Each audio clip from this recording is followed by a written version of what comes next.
Welcome back to the In Between Overs podcast. For your host of today's play, I'm Taran. And I'm Ishan. Don't forget to like and subscribe to the channel. It helps a lot. So India began their T20I series against New Zealand with a 1-0 win, a resounding win. They continue their winning form, all stretching all the way back from the Asia Cup with some great performances in Australia as well as against South Africa as well earlier on. But coming back from a ODI white ball series defeat from New Zealand with a win in Nagpur, I think that's a pretty positive result, Taran. Yeah, positive result. Great start to the series. This T20 team is probably the best team that India has going for themselves right now. The test team is shaky, as we know, and the one day team just lost a series. The T20 team is the only team that looks really settled, even though they did make a couple changes to the squad, as we know. No more Shubman Gill in this lineup for now, at least, and for the World Cup. But it was a good start. I liked that everybody got a chance to do something with the bat in the first innings, and everyone chipped in their own way, and with the ball as well, everybody chipped in with the ball. So overall, it was a good game for India to start with in this series. Yeah, and as Harsha Bogle said before the game began, it's the dress rehearsal before the big show. Obviously, the T20 World Cup just around the corner, so teams really, wanting to go into the tournament with some form, players solidifying their positions. India also, obviously, as you mentioned, with some changes, as well as some changes in lineup as well. So I think they're going to take they're going to take this 5-game series to really solidify who backs where in terms of their preparation for the T20 World Cup. Yeah, and I know we're going to talk about that one of those batting positions in a second here, but we have to start with Abhishek Sharma just carrying on where he leaves off in every match, striking at 240, scored 84 in 35 balls, 8 sixes to boot. Fantastic innings by him. We're getting used to this. I feel like every time we see an Abhishek Sharma innings, we're always singing his praises, but it's well deserved. His ability to score at this rate consistently, it can't be talked about enough. He makes it look so easy, but it's not easy to consistently score at that rate of striking every single match. I 100% agree. If you look at sort of batters, especially opening batters who are able to score at the click he is scoring, those games you'd call them exceptions, but he's kind of making that an expectation now, which is incredible. I would love to see this stat. I don't have it on me, but I am fairly confident if Abhishek Sharma is able to reach 50, and the way he bats, he's reaching that 50 in a quick succession. It's either out or getting a boundary from his perspective. If he gets a 50, I think India is in a very good position to win games. So it's great to see that basically if one player is playing basically how he likes to play, India usually, and I think strongly will get a victory. One interesting fact in his batting that is becoming more and more obvious is he steps out in that first ball. And it's still interesting to see that bowlers still don't know what to do on that first ball, and they're kind of just throwing it in there. And I think he's half expecting them to just bowl a length and line delivery. And so he's playing the odds that that's the ball that they're going to bowl just to get their radar set. And so he's generally attacking that first ball. And I've seen it now multiple times where he's stepping out on that first ball. And I think commentators have called it out too. Yes, yes, and if we recall the Asia Cup as well, in the first game against Pakistan, against Shah Afridi, he stepped up to him. But in the second time they played, he expected the short ball. So as you can see, he is willing to think about the game in a logical fashion. He's just not slog sweeping everything. So it's great to see an opening batsman for India as well, being able to take on the reins extremely well from a player like Rohit Sharma. Ishan Kishan back in the lineup and coming out to bat at number 3. This is one of the batting changes we want to talk about. How do you feel about that? I guess let's flip it a little bit. Do you think allowing Ishan Kishan to come at number 3 was a defensive move by Sky, considering Sky has not had the best run at number 3 in the last few games? I feel Ishan Kishan, well, I'm pretty sure he's only in the side because Tilak Varma is currently injured. And so I'm having a feeling India is going to be pushing towards Tilak Varma at 3. So I feel it's a straight swap not wanting to mess the rest of the lineup up. And so that is why he came in at number three. Because we have also seen Gautam Gambhir do the whole left-right combination thing, and you would have half expected Surya to walk in being a righty that just walked out in Sanju, right? But they threw in Ishan Kishan, and I feel like we may see a lefty at three going forward, and not just saying Ishan Kishan. I'm saying Tilak Verma, as soon as he comes back, Ishan Kishan's getting out, unless he does something spectacular in the next few T20Is. I don't see him being in the 11. He'll obviously be in the squad, but he's there as a backup bat. And I think that's why he's at the top as well, because that's generally where he bats in even in domestic. That's how he made himself that's how he fought himself back into the team because of his performances at the top of the order. So I think that's why he's at the top there at number three. See, I get that logic, but if we take a step back, I think as a fan of Indian cricket and look at the T20 tournament, I would want Sky at number three. I actually do want Sky at number three because we would hope Tilak Verma is healthy coming in at number four. I would be way more comfortable with Tilak Verma consolidating a potential collapse coming at four than Sky trying to do something like that if Tilak Verma gets out early. I think Tilak Verma has shown that in the Asia Cup as well when India was a little under pressure in the final, and he was able to sort of consolidate and really get it going Mm. and pace his innings very well. I think Sky is just not able to take that extra pressure if it comes to that sort of scenario in the World Cup. I feel Sky can. His form, I think, works against him right now, where it feels like he's not able to handle those situations. I know we're going to talk about him. Might as well talk about him now. His 32 looked good today. He looked more Mhm. composed. It wasn't a big innings, but it was a good partnership that he built together with Abhishek that built a platform for the rest to come in and just tee off in the last 10 overs. So I thought he played a really good innings today at number four. And I think he has the experience to play that game. I just think he needs a little bit of confidence with a couple of scores under his belt, and then we may see the Sky of old. I like to look at three because of the fact that him and Abhishek are India's best batsmen. And I'm still of the belief that in T20Is, you need your best batsman to face the most number Most of number. balls. Yeah, no, I get what you mean by that. I get what you mean. But it's nice to see, as you mentioned, Sky coming in hard. I want to say his first ball was a boundary as well. So it's nice to see that Indian batsman coming in and going hard from every ball. Sanju Samson, very quickly, he looked good. I think this is what Harsha Bhogle said. He looked good, but didn't last long. And it just feels like that's sometimes the case with Sanju Samson. Yeah, I'm not too flustered about that. I think Sanju will be kicking himself with the way that he got out. I think it was Ian Smith on comm saying that he should have just bashed that ball above Yep. the fielder. He tried to time it and play it delicately. I think he should have just smashed it, and he wouldn't have gotten out. It was a soft dismissal. I don't think it's too much of a worry for him. I think he'll come back in the next game. So yeah, I'm okay with Sanju. I think we just need to ride him and trust that he'll put up performances, and he has in the past. Yeah, no, no, I'm not at all. Now switching gears to India's middle order. Middle order showed up today. If you look at it from perspective of Pandya, Dubey, and Rinku Singh, strike rate's over 150. Pandya is impactful. Dubey as well. He had like a short but small impactful inning as well. And then Rinku Singh. Glad to see India having a great finisher now. Yes. Rinku Singh, he's back. We missed him. He unfortunately missed out in the last 10 T20Is, I think, right? The last two series. He has done nothing wrong in the past. I think it was just a combination that kept him out of the team. He doesn't bowl, so that works against him. He's a gun fielder, however. I think he pulled off a good catch He dropped one today later. too.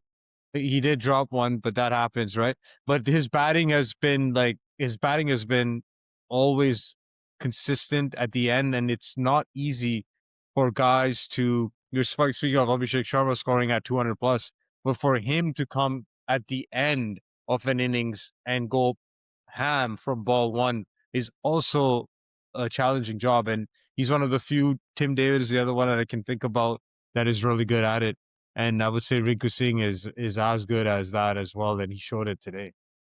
Yeah, I think you made a great comparison there with Abhishek Sharma, but people need to realize as well, Abhishek Sharma, no matter how great he is, he does have the luxury of batting within the power play. So you have that fielding restriction as well. But Rinku Singh, obviously, bowlers are able to understand the pitch a little bit more. They're more into their game, less fielding. Not, I'm sorry, not like really no fielding restriction. So it was nice That's a to good see. point.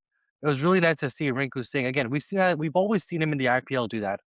He also put, I think it was Mitchell under some pressure today at the end as well. But he's really able to hit it really long, and you would hope that he is included in in the starting 11 for the World Cup, just because we know how much of a inclusion versus exclusion he's been part of for Team India for the last few years. Yeah, I think barring Tilak Verma, this looks like it's going to be the 11 for the T20I. I don't see any changes unless there's a big loss of form or drop in form, and of course injuries.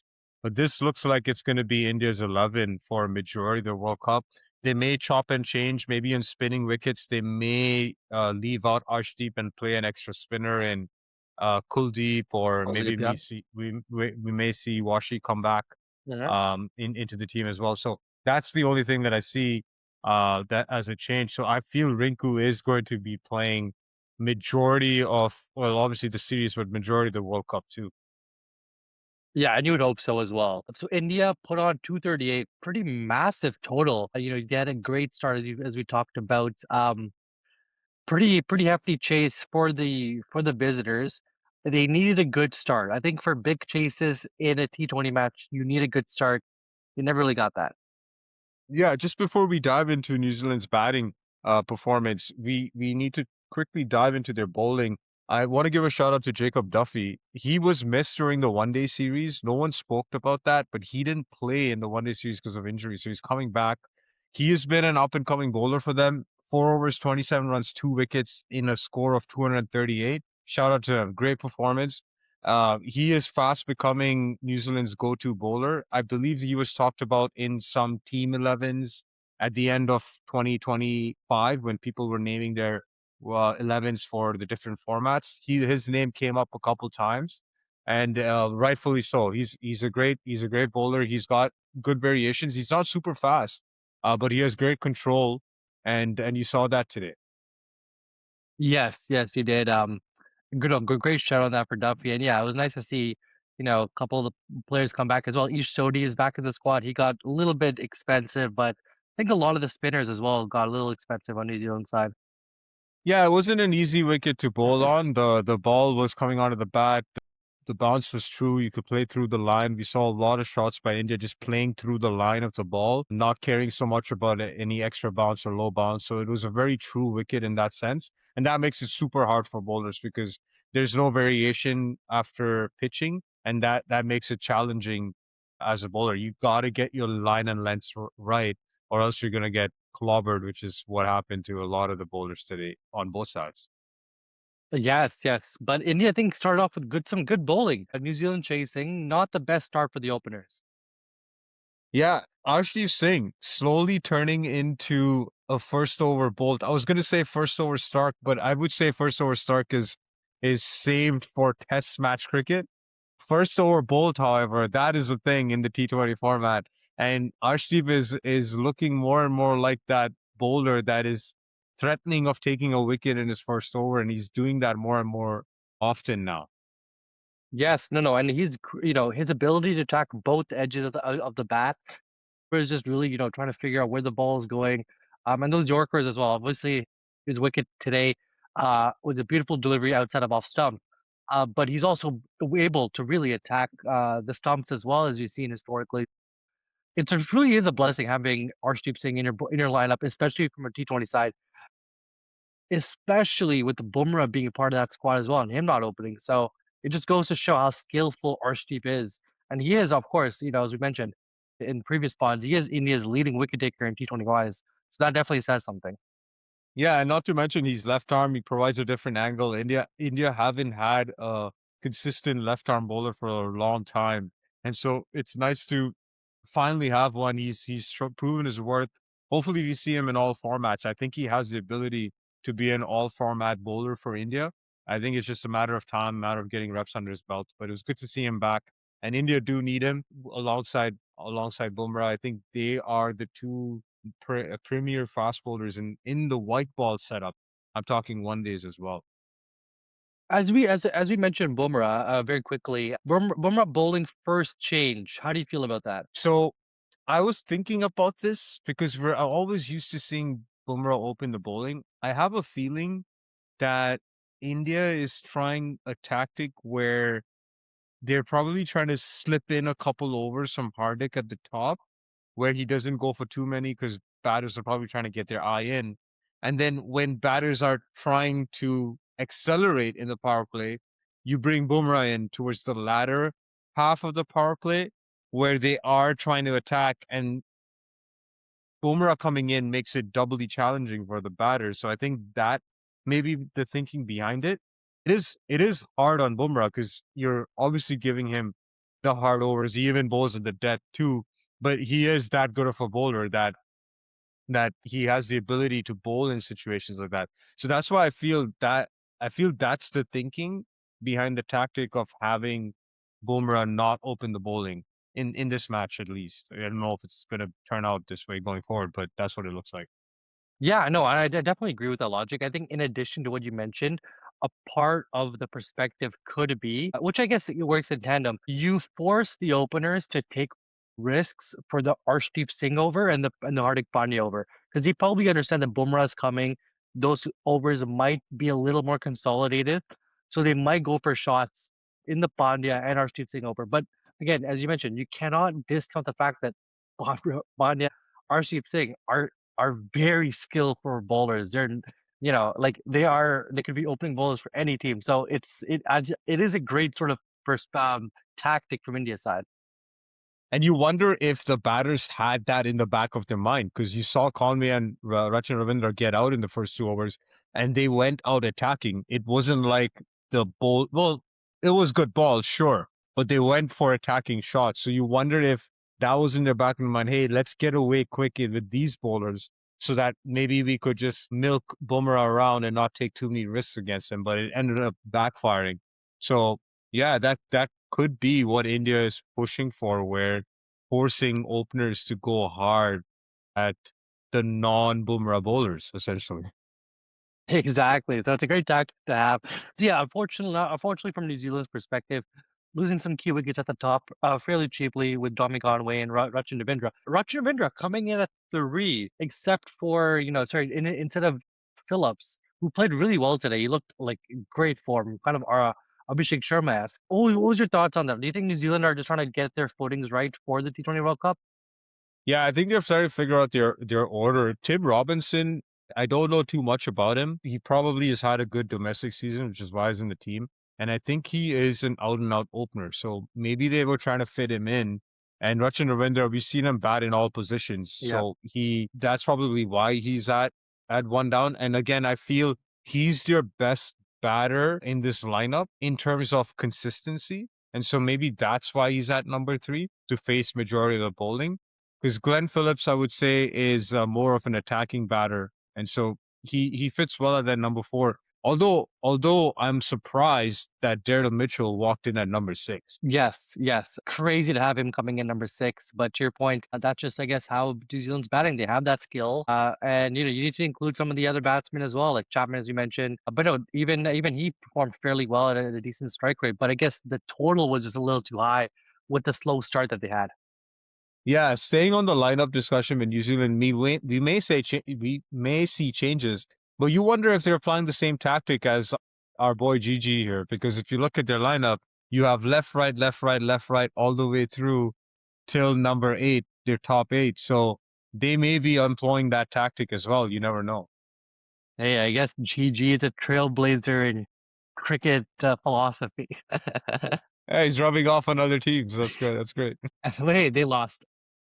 Yeah, so New Zealand fought hard. I think they stayed in the game as much as they could. I think as long as Glenn Phillips was in the game, they had a shot because they were 13 overs in when Glenn Phillips got out. They had 131 on the board, so they still needed about 100 to chase in a little less than 7 overs. You needed one of them to keep going, him and Chapman, who were looking good in that partnership. And I felt like if maybe they stayed for another 2, 3 overs, it might have been an even closer game. That's true. It definitely could have, but again, it's one of those classic Indian matches where the total is a little too high, and the bowlers that they're facing are a little skillful, so they have to take the chances.